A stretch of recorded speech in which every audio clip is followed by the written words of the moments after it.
잔디. 대체 잔디를 왜 이렇게까지 관리해야 되는 거야? 라고 하시는 미국 이민자분들을 위해 준비했습니다. 여러분, 미국에서 길러온 작물 중에 가장 오랫동안 많이 길러온 작물이 뭔지 아시나요? 갑자기 웬 질문이야? 옥수수? 바로 잔디입니다. 뭔 소리야? 좀만 외곽 나가면 천지가 옥수수 밭인데 너무 커서 기계로만 약치고 그런다고. 잔디는 먹지도 못하잖아. 맞습니다. 먹지도 못하는 잔디가 바로 미국에서 많이 길러온 작물이라니 저도 조금 의외였는데요. 미국에 오면 가장 인상 깊은 것 중에 하나가 바로 잔디밭입니다. 어딜 가나 푸른 잔디밭이 넓게 펼쳐져 있죠. 일상을 걷는 거리뿐만 아니라 공원은 물론 개인 집들에도 넓고 푸른 잔디밭을 아주 쉽게 볼 수 있습니다. 이런 푸른 잔디밭을 보고 있으면 마음이 편안해지고 기분도 좋아집니다. 제가 이곳에 이민을 와서 집을 소유한 이후로 잔디 관리가 결코 쉬운 일이 아님을 알게 되었습니다. 이민 온 지 만 4년이 다 되어가지만 여전히 잔디 관리는 어렵습니다. 그래, 근데 왜 미국 집에는 잔디밭이 붙어 있고 그걸 미국인들은 왜 그렇게 열심히 관리하는 거냐고. 그래서 제가 오늘 잔디가 미국인에게 주는 어떤 의미와 역사에 대해 말씀드려 볼게요. 야, 네가 나 아니야? 네가 뭘 안다고. 제가 말씀드릴 내용의 출처 원문 페이지는 아래 설명란에 남겼습니다. 지금부터 이 원문과 함께 제 생각을 조금 버무려서 마치 제가 다 조사한 것처럼 말씀드려 볼게요.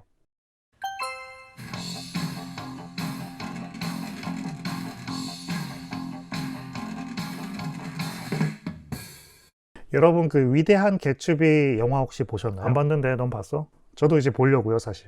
그 위대한 개츠비는 원래 소설인데 미국 고등학생의 필수 독서 목록 중에 하나라고도 하네요. 안 보신 분들은 보시길 추천드립니다. 지도 안 봤으면서. 미국 그 아메리칸 드림을 배경으로 해서 미국인의 어떤 정서적인 면을 이해하는데 도움이 된다고 하네요. 어쨌든 거기에 보면 주인공 개츠비가 사랑하는 여자를 친구인 닉의 집에서 만나게 되는 일이 있는데 닉의 집 잔디밭이 너무 보기 안 좋아서 개츠비가 자신의 그 개인 정원사를 보내서 잔디밭을 말끔히 하는 장면이 있습니다. 그 미국인이 대인관계에 있어서 잔디밭을 얼마나 중요하게 여기는지 영화에서도 엿볼 수 있는데요. 이것은 비단 이 소설에만 국한되지 않습니다. 실제로 미국 집의 어떤 잔디 상태는 그 집이 속해 있는 커뮤니티와의 관계에서 아주 중요한 역할을 합니다. 잔디는 보통 이웃집과 연결되어 있는 경우가 많고 이 잔디가 좋은 상태를 유지하는 것은 나중에 집을 되팔 때에도 어떤 중요한 집 가치의 척도 중에 하나가 되기도 합니다. 잔디 상태는 어떤 성공의 지표로도 여겨집니다.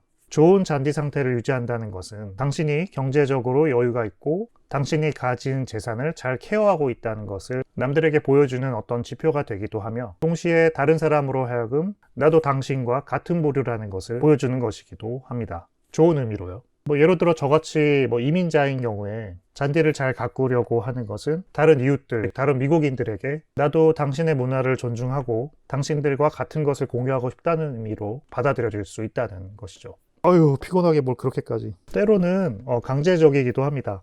미국 집을 소유하면 보통 그 HOA라고 한국으로 치면 관리사무소 같은 느낌이죠. 커뮤니티에 따라 조금씩 다를 수 있지만 어떤 커뮤니티에서는 이 HOA에서 잔디 상태가 만약 나쁘면 경고를 하기도 하고 심하면 벌금을 내라고 하기도 합니다. 또 만약 잔디가 많이 죽어 있어서 좀 고쳐야 할 때 잔디씨를 심어서 고치는 것을 금지하는 곳도 있다고 들었습니다. 잔디씨를 심게 되면 그 잔디가 자라는 동안은 땅에 어떤 갈색 부분이 보이게 되니까 그 기간을 참을 수 없다는 것이죠. 대신에 이미 길러 놓은 잔디를 사서 가져다 심으라는 그런 커뮤니티도 있다고 들었습니다. 이렇듯 잔디 상태가 그 집과 집주인의 상태를 대변하고 크게는 집이 속한 커뮤니티의 상태를 대변하다 보니까 위대한 개츠비 영화에서 개츠비가 왜 그렇게 잔디 상태에 집착했는지 그것이 이상한 것이 아님을 알 수 있습니다. 야, 이런 거 보면 미국인들도 남의 시선을 엄청 신경 쓰는 것 같다는 생각이 든다. 미국 역사적으로 보면 이런 미국의 잔디 문화는 그렇게 길지 않은 역사를 가지고 있습니다.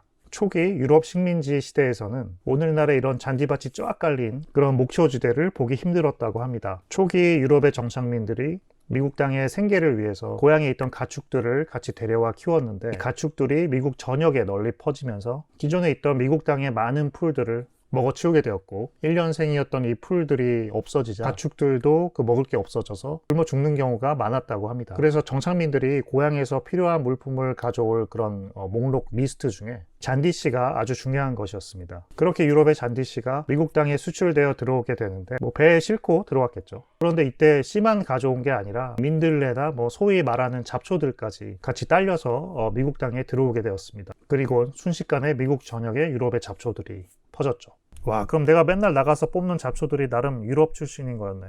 개 중에는 유럽 태생인 것도 있겠죠. 여튼 그때 유럽에서 들어온 여러 가지 잔디씨를 구입해 보신 분들은 익숙한 잔디 이름도 있을 겁니다. 예를 들어 기니 그래스, 버뮤다 그래스, 켄터키 블루 그래스, 이런 것들이 초기 정착민 시대에 유럽에서 들어온 잔디씨들이고 자연스레 미국 땅 전역에 퍼지게 되었고, 지금은 미국의 잔디로 여겨질 만큼 아주 흔한 미국의 잔디 종류가 되었습니다. 그래 좋아, 먹고 살기 위해서 가축들 먹이기 위해 풀들을 키웠다는 거잖아. 그런데 그게 왜 지금 내가 내 집 앞에 있는 잔디를 키우는 것과 무슨 관계가 있다는 거야? 잔디 역사에 대해서 조금 더 말씀드려 볼게요.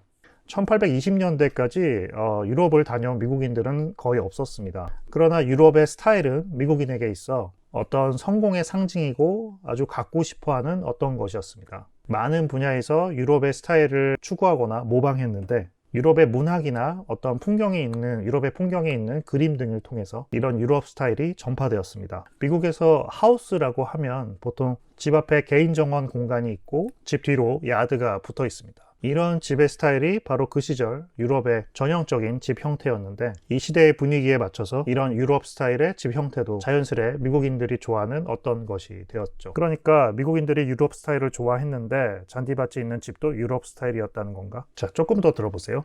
18세기에 이 잔디 조경은 프랑스와 영국에서 하나의 트렌드로 시작되었습니다. 베르사유 궁전에는 그린 카펫이라 부르는 조경이 설치되기 시작되었고, 영국에서도 어떤 담장을 없애는 대신 좀 뻥 뚫린 넓은 풍경을 만드는 것이 하나의 트렌드로 커가고 있었습니다.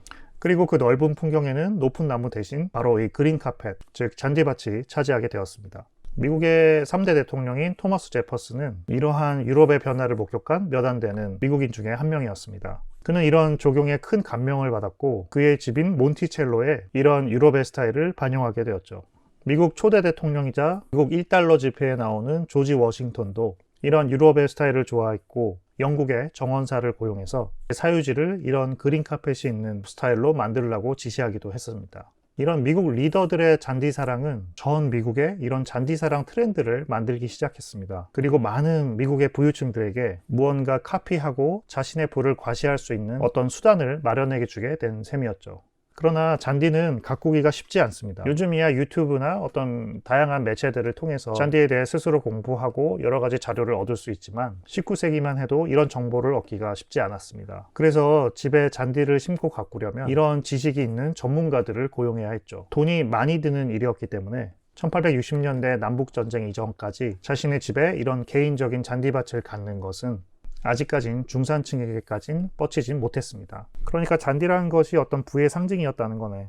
네, 그런데 이때 또 한 가지 관심 있게 지켜봐야 할 부분이 바로 미국의 공원의 탄생입니다. 19세기 중반까지 미국의 집들은 대부분 도로 가까이에 있었고 집의 뒤에는 닫혀진 공간이, 그러니까 프라이빗한 개인 정원이 붙어 있었습니다. 이것은 앞서 말씀드렸듯 유럽의 거주 형태를 본따서 만든 것이라고 합니다. 대신 앞에 잔디밭은 집집마다 연결되어 있는 경우가 많았고 보다 공공의 어떤 것이었습니다. 이런 공공의 잔디밭 개념은 미국 사람들이 사는 환경을 만드는 데 많은 영향을 끼칩니다. 바로 공원이라는 것이 만들어지기 시작하는데요. 미국의 조경가 프레드릭이라고 있습니다. 이분은 1856년 유럽을 여행한 후에 미국의 공원 시설을 만드는 데 큰 역할을 했던 분입니다. 뉴욕의 센트럴파크도 이분이 직접 총감독을 했었습니다. 그래서 잔디밭의 공동화, 즉 공원이란 것이 본격적으로 이 시대에 만들어지기 시작했습니다. 그리고 이건 제 생각입니다만 중산층 사람들이 잔디밭을 집에서 가꾸기엔 돈이 너무 많이 들고 대신 공원에 가서 이 잔디밭의 아름다움을 만끽했겠죠. 그리고 자신들도 이런 아름다운 잔디밭을 자신의 집에 가지고 싶다는 그런 열망을 키우지 않았을까 짐작해 봅니다.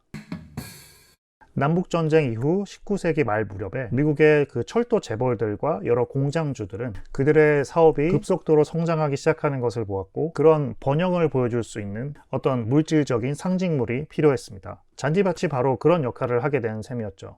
깔끔하고 정돈된 잔디밭으로 된 길은 성공의 상징물이 되었습니다. 그런 시대적 배경 때문인지 잔디를 가꾸는 방법에 관한 전단물이나 잔디를 가꾸는 전문가가 있다는 광고 등이 신문을 도배하기 시작했습니다. 그렇게 잔디를 가꾸는 이야기는 사람들의 일상의 대화에 자리 잡게 되었죠. 20세기 초 미국의 경제는 급속도로 발전합니다. 그러면서 중산층에게도 점점 잔디를 가꾸는 사람을 고용할 수 있을 정도로 풍요로워졌고, 잔디밭은 그렇게 미국에서 모든 계층에서 성공의 상징으로서 자리매김하게 되었습니다. 그러니까 성공의 상징물이 된 잔디가 21세기인 오늘날까지 미국인의 의식에 이어져 왔다는 얘기네. 오늘날에 들어서는 잔디밭이 가지고 있는 상징에 대해서 조금 반감을 가진 분들도 있습니다. 요즘에 짓는 미국 집들을 보면, 하우스를 보면 앞뒤로 여전히 정원이 있지만 오래된 집에 비해서는 그 공간이 줄어든 경우가 많습니다. 잔디밭을 가꾸는 것은 요즘 시대에도 여전히 돈과 일손이 많이 드는 일이고, 사람들은 점점 보다 효율적인 어떤 것을 찾으려는 경향이 있습니다. 그러나 대대로 내려온 이런 잔디밭에 대한 인식은 하루아침에 바뀌긴 쉽지 않겠죠. 그리고 저만 해도 잘 가꾸어진 잔디밭을 보고 있으면 멋지다는 생각이 들고, 나도 저런 잔디밭을 가고 싶다는 생각을 하게 되더라고요. 잔디와 관련된 사업은 여전히 미국에서 아주 큰 사업이고, 세계 어디를 가도 미국의 대사관 안에는 잘 가꾸어진 잔디밭이 늘 있습니다. 심지어 사우디아라비아에 있는 미국 커뮤니티에도 잔디밭은 그 사막 한가운데에서도 볼 수 있습니다. 그래, 뭐 들어볼 만한 얘기였네. 좀 지겨워지려고 그런다.